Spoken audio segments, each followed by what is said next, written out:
Hello, here are 5 phrasal verbs when talking about success and failure.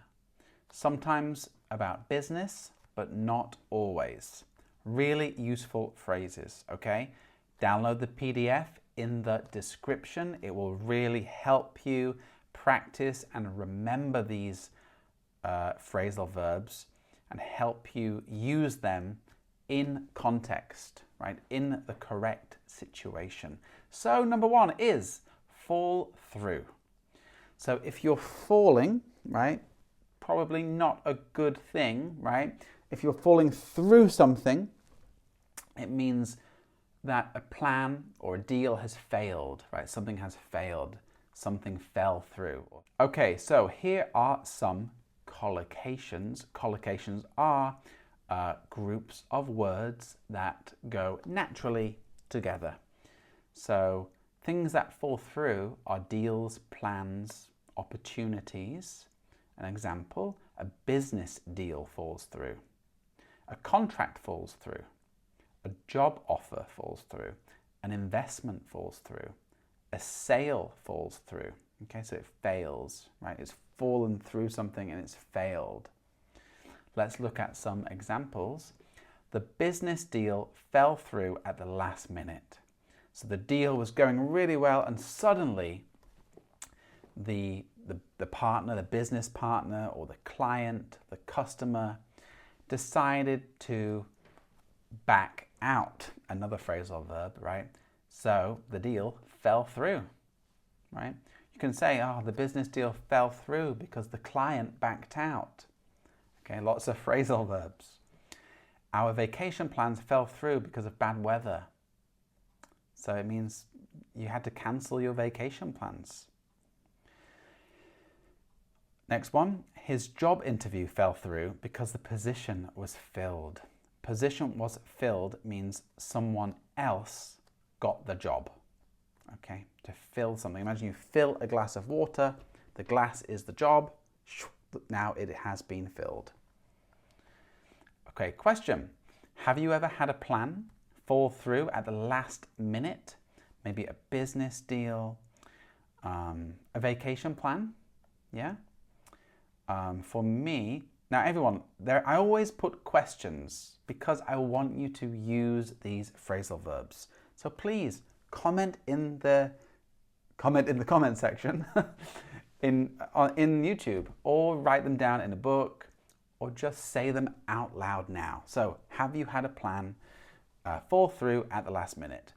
For me, I think I had a plan, like my vacation fell through once because some things came up.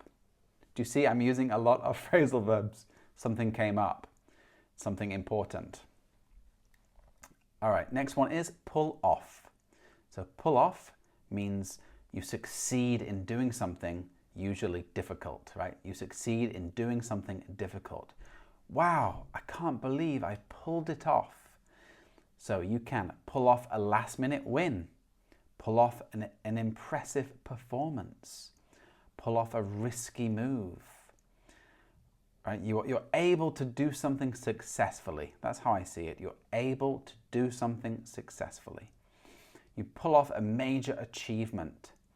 So you can see it's about, pulling off a win, a performance, an achievement, something you do. All right, some examples. The underdog team pulled off an unexpected victory. Underdog is a team or a person that you don't expect to win, right? You don't expect them to do well, so they are the underdog. Next, she pulled off an amazing surprise party for her friend. So she was able to plan and carry out, another phrasal verb, a surprise party for her friend. Have you ever had a surprise party? I have not had a surprise party, but I don't like surprises. Next one, they pulled off a successful product launch in record time. All right, it's a great phrase, everyone. Okay, here's a question. What's something difficult that you managed to pull off, you were able to do successfully? This is a good collocation too. You managed to pull off something. Let me know. Next one is step up. And it means to take responsibility or increase your effort. So imagine your effort is down here and you step up, right? You're either taking more responsibility or you're giving more effort. In America, they say step up to the plate, which comes from baseball, right? You step up to the plate to hit the ball. But step up is an old phrasal verb, actually. And here are some great collocations. So ready? Step up and take responsibility. Step up efforts to improve. Step up to a challenge. All right, they're really, really good, everyone. Examples. He stepped up to lead the project when no one else would. So you imagine he's stepping forward, you know. He's stepping up and saying, okay, everyone, I'll do it. No one else will take responsibility. Here, the company is stepping up efforts to expand overseas. So the company is putting in a lot more effort, right? And taking responsibility to expand the company. Another one, she stepped up as the new manager after her boss resigned. So her boss resigned and she decided to step up, right? To take on the role, the new role as manager. Okay, so here's the question. Can you think of a time when you had to step up and take responsibility? Have a think about it. Use it in a sentence. Next one is come up short, right? To come up short. And it means to fail to achieve a goal by a small margin. So this is your goal. You come up short. You're a little bit short, right? You haven't reached your goal completely.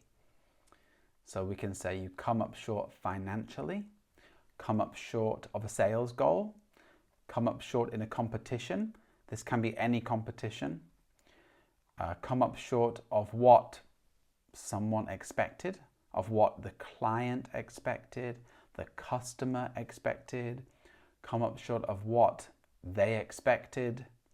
Okay, it's very flexible, this one. You can use it in many different contexts. Here are some examples. The team came up short in the final round. You see, so it means the team lost, but in the final. So they were very close, weren't they? But then they lost, so they came up short. Next, the product came up short of what customers expected. Now don't worry, here there's in, of, and on. I will explain this next. Okay, so don't worry. For now, just read and try to understand the sentence. So the product came up short of what customers expected.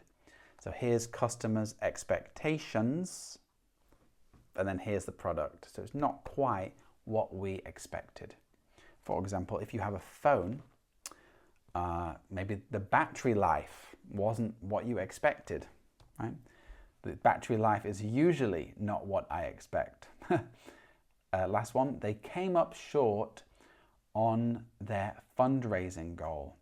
Fundraising is when you try to collect money from people, usually for charity, to help other people. But not always, but just usually it's for charities. So, first, don't feel too overwhelmed. Oh, come up short in, come up short on, come up short of. Let's just breathe, right? Take a breath and let's read it together. So come up short in is when you're talking about an event, right? Event, competition, or an effort, right? So that you come up short in the game, in the final, all right? Write a sentence. That is how you can remember it, right? So here, she came up short in the championship game, okay? Come up short on is more about a goal or a target or expectation. I think target and goal is very important here. So they came up short on their quarterly revenue target. This is a business example. Revenue is all the money that comes in. And in businesses, they do it in quarters, right? In 4 sections. Okay, so come up short on, goal, target. Come up short of is more about an amount of something. So look, when falling below an amount, below a necessary amount or requirement. So think of need, below an amount needed. So he came up short of the votes needed to win. So imagine you want to be president of your country, but you just didn't get enough votes. You were nearly there, so you came up short of the votes, right, of the amount. Okay, I hope that helps everyone. Don't worry too much about this. Just keep learning, keep using these phrasal verbs. All right. Question. Have you ever come up short on something important? So on would be a goal or a target, right? Have you come up short on something? Let me know or write it down. Okay, this is a longer one, but it's a full phrase, really. Blow up in someone's face. So it's a plan that fails in a dramatic way, right? If something blows up in my face, it's very dramatic. For example, a plan blows up in your face. The plan blew up in my face. A decision blows up in someone's face. A lie blows up in someone's face. So people find out that you lied, for example. All right, some examples. The marketing campaign blew up in their face after backlash. Backlash is when maybe people fight back about something. Maybe they did a marketing campaign that people didn't like. Maybe they thought it was sexist or rude or ageist. When people, say bad things about elderly people, old people, and they give a backlash. Okay, his risky investment blew up in his face when the market crashed. At the moment, the market is crashing in America, which I'm not very happy about, but I'm sure it will come back, everyone. That goes the same with Bitcoin, if you are a Bitcoin investor. The third one, his lies blew up in his face when the truth was revealed, right? When the truth was shown, discovered. Okay, here's a question. Can you think of a time when a plan blew up in your face? Okay, have a think about it and write it down. All right, those are your phrasal verbs today. If you're still watching, thank you so much. Remember to download the PDF, and I'll see you in the next video. Bye-bye.